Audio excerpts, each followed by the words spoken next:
शुक्लाम्बरधरम् विष्णुम् शशिवर्णम् चतुर्भुजम् प्रसन्नवदनम् ध्यायेत् सर्वविघ्नोपशान्तये व्यासम् वसिष्ठनप्तारम् शक्तेः स्तोत्रमकल्मषम् पराशरात्मजम् वन्दे शुकतातम् तपोनिधिम् व्यासाय विष्णुरूपाय व्यासरूपाय विष्णवे नमो वै ब्रह्मनिधये वासिष्ठाय नमो नमः अविकाराय शुद्धाय नित्याय परमात्मने सदैकरूपरूपाय विष्णवे सर्वजिष्णवे यस्य स्मरणमात्रेण जन्म संसारबन्धनात् विमुच्यते नमस्तस्मै विष्णवे प्रभविष्णवे ॐ नमो विष्णवे प्रभविष्णवे श्रीवैशम्पायन उवाच श्रुत्वा धर्मानशेषेण पावनानि च सर्वशः युधिष्ठिरः शान्तनवम् पुनरेवाभ्यभाषत युधिष्ठिर उवाच किमेकम् दैवतम् लोके किम् वाप्येकम् परायणम् स्तुवन्तः कङ्कमर्चन्तः प्राप्नुयुर्माणवा शुभम् को धर्मः सर्वधर्माणाम् भवतः परमो मतः किम् जपन्मुच्यते जन्तुर्जन्म संसारबन्धनात् श्रीभीष्म उवाच जगत्प्रभुम् देवदेवमनन्तम् पुरुषोत्तमम् स्तुवन्नाम सहस्रेण पुरुषस्तततोत्थितः तमेव चार्चयन् नित्यम् भक्त्या पुरुषमव्ययम् ध्यायम् स्तुवन् नमस्यम् च यजमानस्तमेव च अनादिनिधनम् विष्णुम् सर्वलोकमहेश्वरम् लोकाध्यक्षम् स्तुवन् नित्यम् सर्वदुःखातिगो भवेत् ब्रह्मण्यम् सर्वधर्मज्ञम् लोकानाम् कीर्तिवर्धनम् लोकनाथम् महद्भूतम् सर्वभूतभवोद्भवम् एष मे सर्वधर्माणाम् धर्मोऽधिकतमो मतः यद्भक्त्या पुण्डरीकाक्षम् स्तवैरच्चेन्नरः सदा परमम् यो महत्तेजः परमम् यो महत्तपः परमम् यो महद्ब्रह्म परमम् यः परायणम् पवित्राणाम् पवित्रम् यो मङ्गलानाम् च मङ्गलम् दैवतम् देवतानाम् च भूतानाम् यो व्ययक्तिदा यतः सर्वाणि भूतानि भवन्त्यादियुगागमे यस्मिंश्च प्रलयम् यान्ति पुनरेव युगक्षये तस्य लोकप्रधानस्य जगन्नाथस्य भूपते विष्णोर्नाम सहस्रम् मे शृणु पापभयापहम् यानि नामानि गौणानि विख्यातानि महात्मनः ऋषिभिः परिगीतानि तानि वक्ष्यामि भूतये ऋषिर्नाम्नाम् सहस्रस्य वेदव्यासो महामुनिः छन्दोऽनुष्टुप् तथा देवो भगवान् देवकीसुतः अमृताम् शुद्भवो बीजम् शक्तिर्देवकी नन्दनः कृतामाहृदयम् तस्य शान्त्यर्थे विनियुज्यते विष्णुम् जिष्णुम् महाविष्णुम् प्रभविष्णुम् महेश्वरम् अनेकरूपदैत्यान्तम् नमामि पुरुषोत्तमम् अस्य श्रीविष्णोर्दिव्यसहस्रनामस्तोत्रमहामन्त्रस्य श्रीवेदव्यासो भगवान् ऋषिः अनुष्टुप्छन्दः श्रीमहाविष्णुः परमात्मा श्रीमन्नारायणो देवता अमृतांशोद्भवो भानुरिति बीजम् देवकी नन्दन श्रेष्ठेति शक्तिः उद्भवः क्षोभणो देव इति परमो मन्त्रः धर इत्यस्त्रम् रथाङ्गपाणिरक्षोभ्य इति नेत्रम् कृसामासामजः सामेति कवचम् आनन्दम् परब्रह्मेति योनिः ऋतुः सुदर्शनकाल इति दिग्बन्धः श्रीविश्वरूप इति ध्यानम् श्रीमहाविष्णुप्रीत्यर्थे सहस्रनाम जपे विनियोगः ध्यानम् श्रीयोगम् दत्तदेशे शुचिमणिविलसत्सैकते मौक्तिकानाम् मालाक्लुप्तासनस्थस्फटिकमणिनिभैर्मौक्तिकैर्मण्डिताङ्गः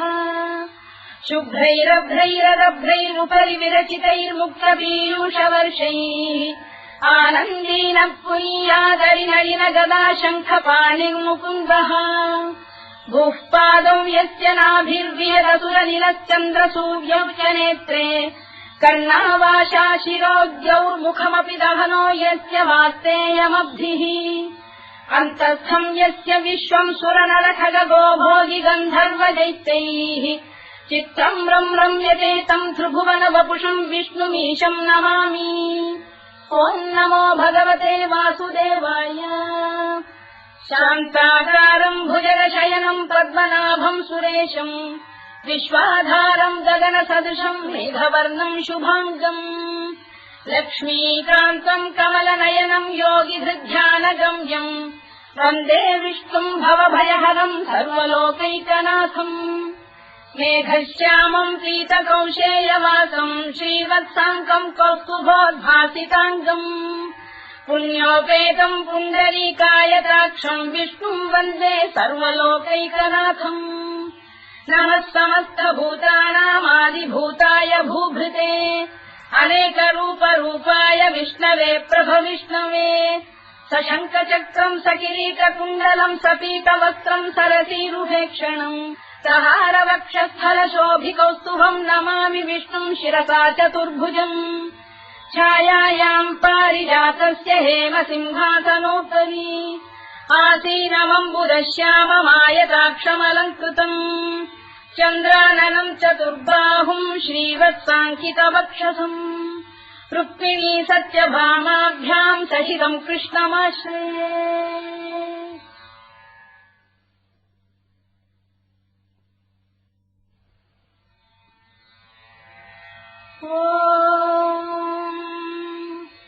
विश्वम् विष्णुर्वषत्कारो भूतभव्य भवत्प्रभुः भूतभृद्भावो भूतात्मा भूतभावनः भूतात्मा परमात्मा च मुक्तानाम् परमागतिः अव्ययः पुरुषः साक्षी क्षेत्रज्ञोऽक्षर एव च योगो योगविदाम् नेता प्रधानपुरुषेश्वरः नारसिंहवपुः श्रीमान् केशवः पुरुषोत्तमः सर्वः शिवस्थाणुर्भूतादिर्निधिरव्ययः सम्भवो भावनो भर्ता प्रभव प्रभुरीश्वरः स्वयम्भूः शम्भुरादित्यः पुष्कराक्षो महास्वनः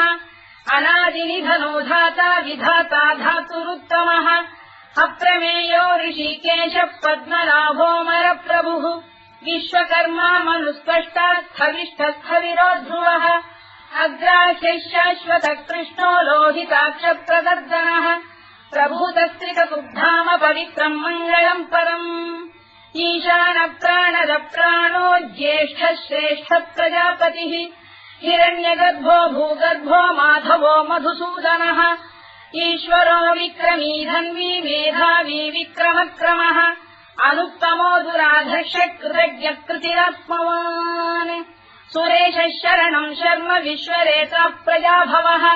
अधः संवत्सरो व्यालप्रत्ययः सर्वदर्शनः अजः सर्वेश्वरः सिद्धः सिद्धिः सर्वादिरच्युतः वृषाकपिरमेयात्मा सर्वयोगविनिसृतः वसुर्वसुमनः सत्यः समात्मा संविदः समः अमोघः पुण्डरीकाक्षो वृषकर्मा वृषाकृतिः रुद्रो बहुशिरा बभ्रुर्विश्वयोनिः शुचिश्रवाः अमृतः शाश्वतस्थाणुर्वरारोहो महातपाः सर्वगः सर्वविद्वानुर्विश्वरवित्कविः लोकाध्यक्षः सुराध्यक्षो धर्माध्यक्षः कृताकृतः चतुरात्मा चतुर्व्यूहश्चतुर्दंष्टश्चतुर्भुजः भ्राजिष्णुर्भोजनम् भोक्ता सहिष्णुर्जगदादिजः अनभो विजयो जेता विश्वयोनिः पुनर्वसुः उपेन्द्रो वामनः प्रांशुरमोघः शुचिरूर्जितः अतीन्द्रः सङ्ग्रहः सर्गो धृतात्मा नियमो यमः वेद्यो वैद्यः सदा योगी वीरः माधवो मधुः अतीन्द्रियो महामायो महोत्साहो महाबलः महाबुद्धिर्महावीर्यो महाशक्तिर्महाद्युतिः अनिर्देश्यवपुः श्रीमान् अमेयात्मा महाधृधृत् महेश्वासो महीभर्ता श्रीनिवासः सताङ्गतिः अनिरुद्धः सुरानन्दो गोविन्दो गोविदाम्पतिः मरीचिर्दमनो हंसः सुपर्णो भुजगोत्तमः हिरण्यनाभः सुतपाः पद्मनाभः प्रजापतिः अमृत्युः सर्वदृक्सिंहः सन्धाता सन्धिमान् स्थिरः अजो दुर्मर्षणः शास्ता विश्रुतात्मा सुरारिभा गुरुर्गुरुतमो धाम सत्यः सत्यपराक्रमः निमिषो निमिषस्रग्वी वाचस्पतिरुदारधीः अग्रणी ब्राह्मणी श्रीमान् न्यायो नेता समीरणः सहस्रमूर्धा विश्वात्मा सहस्राक्षः सहस्रपात् आवर्तनो निवृत्तात्मा संवृतः सम्प्रवर्धनः अधः संवर्तको गन्धिरनिरोधरणीधरः सुप्रसादप्रसन्नात्मा विश्वधृत् विश्वभुग्विभुः सत्कर्ता सत्कृतः साधुर्जन्धुर्नारायणो नरः असङ्ख्येयो प्रमेयात्मा विशिष्टः शिष्टकृच्छुचिः सिद्धार्थः सिद्धसङ्कल्पः सिद्धितः सिद्धिसाधनः वृषाधी वृषभो विष्णुर्वृषपर्वा वृषोदरः वर्धनो वर्धमानश्च विविक्तः श्रुतिसागरः सुभुजो दुर्धरो वाग्मी महेन्द्रो वसुदो वसुः नैकरूपो बृहद्रूपः शिपिविष्टप्रकाशनः ओजस्तेजोऽद्युतिधरः प्रकाशात्मा प्रतापनः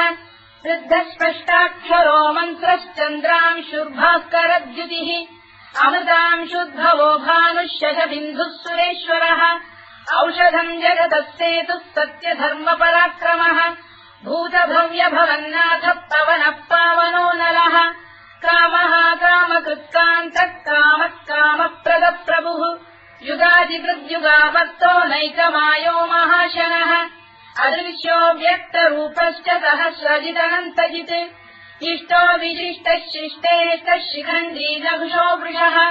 क्रोधः क्रोधकृत्कर्ता विश्वबाहुर्महीधरः अच्युतः प्रतिथः प्राणः प्राणदो वासवानुजः अपाम् निधिरधिष्ठानमप्रमत्तः प्रतिष्ठितः स्कन्दः स्कन्दधरो धुर्यो वरदो वायुवाहनः वासुदेवो बृहद्भानुरादिदेवः पुरन्दरः अशोकस्तारणस्तारः शूरः शौरिर्जनेश्वरः अनुकूलः शतावर्तः पद्मी पद्मनिभेक्षणः पद्मनाभोरविन्दाक्षः पद्मगर्भः शरीरभृत् महर्भिर्वृद्धो वृद्धात्मा महाक्षो गरुडध्वजः अतुलः शरभो भीमः समयज्ञो हविर्हरिः सर्वलक्षणलक्षण्यो लक्ष्मीवान् समितिञ्जयः विक्षरो रोहितो मार्गो हेतुर्दामोदरः सहः महीधरो महाभागो वेगवानमिदाशनः उद्भवः क्षोभणो देवः श्रीगर्भः परमेश्वरः करणम् कारणम् कर्ता विकर्ता गहनो गुहः व्यवसायो व्यवस्थानः संस्थानस्थानदो ध्रुवः परधिः परमस्पष्टः तुष्टः पुष्टः शुभेक्षणः रामो विरामो विरतो मार्गो नेयो नयोनयः वीरः शक्तिमताम् श्रेष्ठो धर्मो धर्मविदुत्तमः वैकुण्ठः पुरुषः प्राणः प्राणदः प्रणवपृतुः हिरण्यगर्भः शत्रुघ्नो व्याप्तो वायुरधोक्षजः ऋतुः सुदर्शनः कालः परमेष्ठी परिग्रहः उग्रः संवत्सरो दक्षो विश्रामो विश्वदक्षिणः विस्तारस्थावरस्थाणुः प्रमाणम् बीजमव्ययम् अर्थोऽनर्थो महाकोशो महाभोगो महाधनः अनिर्विण्णस्थविष्ठो भूर्धर्मयूपो महामखः नक्षत्रनेमिर्नक्षत्री क्षमः क्षामः समीहनः यज्ञयुज्यो महेज्यश्च क्रतुः सत्रम् सदाङ्गतिः सर्वदर्शी विमुक्तात्मा सर्वज्ञोद्यानमुत्तमम् सुव्रतः सुमुखः सूक्ष्मः सुघोषः सुखरः सुहृत् मनोहरोजितक्रोधो वीरबाहुर्विदारणः स्वापनः स्ववशो व्यापी नैकात्मानैककर्मकृत् वत्सरो वत्सलो वत्सी रत्नगर्भोधनेश्वरः धर्मकुद्धर्मकृद्धर्मी सदसक्षरमक्षरम् अविज्ञाता सहस्रांशुर्विधाता कृतलक्षणः गभस्तिरे विस्तप्तस्तः सिंहो भूतमहेश्वरः आदिदेवो महादेवो देवेशो देवभृद्गुरुः उत्तरो गोपतिर्गोप्ता ज्ञानः सोमपो मृतपः सोमः पुरुजिः पुरुषत्तमः विनयो जयः सत्यसन्धो दाशार्हः सात्वताम् पतिः जीवो विनयिता साक्षी मुकुन्दो मितविक्रमः अम्भोनिधिरनन्तात्मा महोदधिशयोऽन्तकः अजो महार्घः स्वाभाव्यो जिता मित्रप्रमोदनः आनन्दो नन्दनो नन्दः सत्यधर्मा त्रिविक्रमः महर्षि कपिलाचार्य कृतज्ञो मेदिनीपतिः त्रिदशाध्यक्षो महाशृङ्गकृतान्तकृत् महावराहो गोविन्दः सुषेणः कनकाङ्गनी गुह्यो गभीरो गहनो गुप्तश्चक्रगदाधरः मेधास्वाङ्गोजितः कृष्णो दृढः सङ्कर्षणोच्युतः वरुणो वारुणो वृक्षः पुष्कराक्षो महामनाः भगवान् बलहानन्दी वनमाली हलायुधः आदित्यो ज्योतिरादित्यः सहिष्णुर्गतिसत्तमः सुधन्वाखण्ड परशुद्धारुणोद्रविणप्रदः दिवस्कृत् सर्वदृत्यासो वाचस्पतिरयो निजः कृतामासामगस्साम निर्वाणम् भेषजम् भिषज सन्न्यासवृक्षमशान्तो निष्ठा शान्तिः परायणम् शुभाङ्गः शान्तिदर्श्रेष्टा कुमुदः कुवलेशयः गोहितो गोपदैर्गोप्ता वृषभाक्षो वृषप्रियः अनिवर्ती निवृत्तात्मा संक्षेप्ताक्षेमकृत् शिवः श्रीवत्सवक्षः श्रीवासः श्रीपतिः श्रीमताम्बरः श्रीरश्रीशः श्रीनिवासः श्रीनिधिः श्रीविभावनः श्रीधर श्रीकर श्रेयः श्रीमान् लोकत्रयाश्रयः स्वक्षस्वङ्गः शतानन्दो नन्दिर्ज्योतिर्गणेश्वरः विदितात्मा विधेयात्मा तत्कीर्तिच्छिन्न संशयः उदीर्णः सर्वतश्चक्षुरनीशः शाश्वतस्थिरः भूषयो भूषणो भूतिर्विशोकः शोकनाशनः अर्चिष्मानर्चितः कुम्भो विशुद्धात्मा विशोधनः अनिरुद्धो प्रतिरथ प्रद्युम्नोमितविक्रमः कालनेमिनिहा वीरः शौरिः शूरजनेश्वरः त्रिलोकात्मा त्रिलोकेशः केशवः केशिहा हरिः कामदेवः कामपालः कामी कान्तकृतागमः अनिर्देश्य वपुर्विष्णुर्वीरोऽनन्तो धनञ्जयः ब्रह्मण्यो ब्रह्मकृद्ब्रह्मा ब्रह्म ब्रह्मनिवर्धनः ब्रह्मविद्ब्राह्मणो ब्रह्मी ब्रह्मज्ञो ब्राह्मणप्रियः महाक्रमो महाकर्मा महातेजा महोरगः महाक्रतुर्महायज्वा महायज्ञो महाहविः स्तव्यस्तव प्रियस्तोत्रम् स्तुतिस्तोतारणप्रियः पूर्णः पूरयिता पुण्यः पुण्यकीर्तिरनामयः मनोजवस्तीर्थकरो वसुरेता वसुप्रदः वसुप्रदो वासुदेवो वसुर्वसुमनाहविः सद्गतिः सत्कृतिः सत्ता सद्भूतिः सत्परायणः शूरसेनो यदुश्रेष्ठः सन्निवासः सुयामुनः भूतावासो वासुदेवः सर्वासु निलयो नलः दत्तः दत्पदो दृप्तो दुर्धरोऽथापराजितः विश्वमूर्तिर्महामूर्तिर्दीप्तमूर्तिरमूर्तिमान् अनेकमूर्तिरव्यक्तः शतमूर्तिः शताननः एकोनैकस्तवः किम् यत्तत्पदमनुत्तमम् लोकबन्धुर्लोकनाथो माधवो भक्तवत्सलः सुवर्णवर्णो हेमाङ्गो वराङ्गश्चन्दनाङ्गदी वीरः विषमः शून्यो घृता क्षीरजरश्चरः अमानी मानदो मान्यो लोकस्वामी त्रिलोकधृत् सुमेधा मेधजो धन्यः सत्यमेधाधराधरः तेजो वृषोद्युतिधरः सर्वशस्त्रभृताम्बरः प्रग्रहो निग्रहो व्यग्रो नैकशृङ्गो गदाग्रजः चतुर्मूर्तिश्चतुर्बाहुश्चतुर्व्यूहश्चतुर्गतिः चतुरात्मा चतुर्भावश्चतुर्वेदविदेकपात् समावर्तो निवृत्तात्मा दुर्जयो दुरतिक्रमः दुर्लभो दुर्गमो दुर्गो दुरावासो दुरारिः शुभाङ्गो लोकतारङ्गः सुतन्तु वर्धनः इन्द्रकर्मा महाकर्मा कृतकर्मा कृतागमः उद्भवः सुन्दरः सुन्दो रक्तनाभः सुलोचनः अल्पो वाजसनः शृङ्गी जयन्तः सर्वविद्ययी सुवर्णबिन्दुरक्षोभ्यः सर्ववागीश्वरेश्वरः महाह्रदो महागर्तो महाभूतो महानिधिः कुमुदकुन्दरकुन्दः पर्जन्यः पावनो निलः अमृताशोऽमृतवपुः सर्वज्ञः सर्वतोमुखः सुलभः सुव्रतः सिद्धः शत्रुजिच्छत्रुतापनः न्यग्रोधोदुम्बरोश्चक्षाणूरान्ध्रैषूदनः सहस्रार्चिः सप्तजिह्वः सप्तैधा सप्तवाहनः अमूर्तिरनघोचिन्त्यो भयगृद्भयनाशनः अणुबृहत्कृशस्थूलो गुणभृन्निर्गुणो महान् अधृतस्वधृतस्वास्य प्राग्वंशो वंशवर्धनः भारभृत्कथितो योगी योगीशः सर्वकामदः आश्रमश्रवणः क्षामः सुपर्णो वायुवाहनः धनुर्धरो धनुर्वेदो दण्डो दमयिता दमः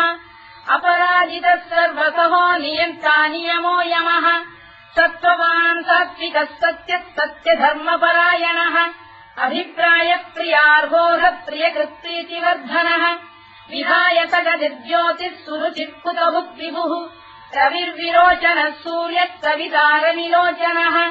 अनन्तो हुतबुद्भोक्ता सुखदो नैकजोऽग्रजः अनिर्विण्णः सदामर्षी लोकाधिष्ठानमद्भुतः सनातनतमः कपिलः कपिरव्ययः स्वस्तिदः स्वस्तिकृत् स्वस्ति स्वस्तिभुक् स्वस्ति दक्षिणः अरोग्रः कुण्डलीचक्री विक्रम्यूर्जितशासनः शब्दातिकः शब्दसः शिशिरः शर्वरीकरः अक्रूरप्रेशलो दक्षो दक्षिणः क्षमिणाम्बरः विद्वत्तमो वीतभयः पुण्यश्रवणकीर्तनः उत्तारणो दुष्कृतिः पुण्यो दुःस्वप्ननाशनः वीरः रक्षणः सन्तो जीवनः पर्यवस्थितः अनन्तरूपोऽनन्तश्रीर्जितमन्युर्भयापहः चतुरश्रो गभीरात्मा विदिशो व्यादिशो दिशः अनाधिर्भूर्भुवो लक्ष्मी सुवीरो रुचिराङ्गदः जननो जनजन्मादिर्भीमो भीमपराक्रमः आधारनिलयो धाता पुष्पहासः प्रजागरः ऊर्ध्वरः सत्त्वथाचार प्राणः प्रणवप्रणः प्रमाणम् प्राणनिलय प्राणभृत्प्राणजीवनः तत्त्वम् तत्त्वविदेकात्मा जन्ममृत्युजरातिगः भूर्भुवः स्वस्तरुस्तारः सविता प्रपितामहः यज्ञो यज्ञपतिर्यज्वा यज्ञाङ्गो यज्ञवाहनः यज्ञभृद्यज्ञकृद्यज्ञी यज्ञभुक्यज्ञसाधनः यज्ञान्तकृद्यज्ञगुह्यमन्नमन्नाद एव च आत्मयोनिः स्वयम् जातो वैखानः सामगायनः देवकीनन्दनः स्रष्टा क्षितीशः पापनाशनः शङ्खबृन्नन्दकी चक्रीशाङ्गधन्वा गदाधरः तथाङ्गपाणिरक्षोभ्यः सर्वप्रहरणायुधः सर्वप्रहरणायुध ओम् नम इति परमाली गरीशाङ्गी शङ्खी चक्री च नन्दकी श्रीमान्नारायणो विष्णुर्वासुदेवोऽभिरक्षतु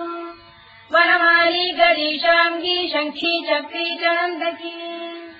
श्रीमान्नारायणो विष्णुर्वासुदेवोऽभिरक्षतु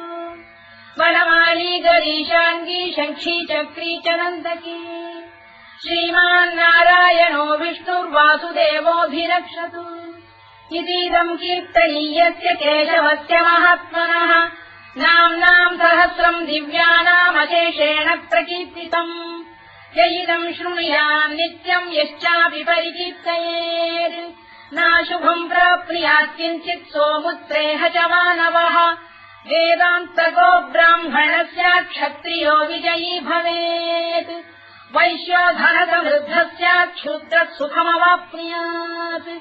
धर्मार्थी प्राप्नुयात् धर्ममर्थार्थी चार्थमाप्नुयात् कामानवाप्नुयात् कामी प्रजार्थी चाप्नुयात् प्रजाम् भक्तिमान् यः सदोत्थाय शुचिस्तब्धतमानसः सहस्रम् वासुदेवस्य नाम्नामेतत्र कीर्तयेत् यशः प्राप्नोति विपुलम् याति प्राधान्यमेव च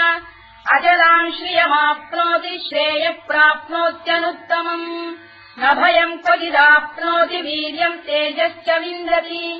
भवत्य रोगोद्युतिमान् बलरूपगुणान्वितः रोगात्तो मुच्यते रोगात् बद्धो मुच्येत बन्धनात् भयान्मुच्येत भीतस्तु मुच्येतापन्न आपदः दुर्गाण्यतितरस्याशु पुरुषः पुरुषोत्तमम् सुवन्नाम सहस्रेण नित्यम् भक्तिसमन्वितः वासुदेवाश्रयो मर्त्यो वासुदेवपरायणः सर्वपापविशुद्धात्मा याति ब्रह्म सनातनम् न वासुदेव भक्तानामशुभम् विद्यते क्वचित् जन्म मृत्युजरा व्याधि भयम् नैवोपजायते इमम् स्तवमधीयानः श्रद्धा भक्ति समन्वितः युज्येतात्मसुखक्षान्ति श्रीधृति स्मृतिकीर्तिभिः न क्रोधो न च मात्सर्यम् न लोभो न शुभामतिः भवन्ति कृतपुण्यानाम् भक्तानाम् पुरुषोत्तमे द्यौस्तचन्द्रार्कनक्षत्राखम् दिशो भूर्महोदभिः वासुदेवस्य वीर्येण विधृतानि महात्मनः ससुरासुरगन्धर्वम् स यक्षोरगराक्षसम् जगत्वशे वत्ततेदम् कृष्णस्य सचराचरम् इन्द्रियाणि मनो बुद्धिः सत्त्वम् तेजो बलम् धृतिः वासुदेवात्मकान्याहुः क्षेत्रम् क्षेत्रज्ञ एव च सर्वागमानामाचार प्रथमम् परिकल्पते आचार प्रभवो धर्मो धर्मस्य प्रभुरच्युतः ऋषयपितरो देवा महाभूतानि धातवः जङ्गमा जङ्गमम् चेदम् जगन्नारायणोद्भवम् योगो ज्ञानम् तथा साङ्ख्यम् विद्या शिल्पादिकर्म च वेदाः शास्त्राणि विज्ञानमेतत् सर्वम् जनार्दनात् एको विष्णुर्महद्भूतम् पृथग्भूतान्यनेकशः त्रीन् लोकान् व्याप्य भूतात्मा भुङ्क्ते विश्वभुवव्ययः इमम् स्तवम् भगवतो विष्णो व्यासेन कीर्तितम् पठेद्य इच्छेत् पुरुषः श्रेयत् प्राप्तुम् सुखानि च विश्वेश्वरमजम् देवम् जगतः प्रभुमव्ययम् भजन्ति ये पुष्कराक्षम् न ते यान्ति पराभवम् ओन्नमयिति अर्जुनोवाच पद्मपत्रविशालाक्ष पद्मनाभसुरोत्तम भक्तानामनुरक्तानाम् त्राता भव जनार्दन श्रीभगवानुवाच यो माम् नाम सहस्रेण स्तोतुमिच्छति पाण्डव सोऽहमेकेन श्लोकेन स्तुत एव न संशयोऽन्नम इति व्यासोवाच वासनाद्वासुदेवस्य वासितम् भुवनत्रयम् सर्वभूतनिवासोऽसि वासुदेव नमोऽस्तु ते वासुदेव नमोऽस्तु ओन्नम इति पार्वत्युवाच केनोपायेन लघुना विष्णोर्नाम सहस्रकम् पठ्यते पण्डितैर्नित्यम् श्रोतुमिच्छाम्यहम् प्रभो ईश्वरोवाच श्रीराम राम रामेति रमे रामे मनोरमे सहस्रनाम तत्तुल्यम् राम नाम वरानने श्रीराम राम रामेति रमे रामे मनोरमे सहस्रनाम तत्तुल्यम् राम नाम वरानने श्रीराम राम रामेति रमे रामे मनोरमे सहस्रनाम तत्तुल्यम् राम नाम वरानने राम नाम वराननमोन्नम इति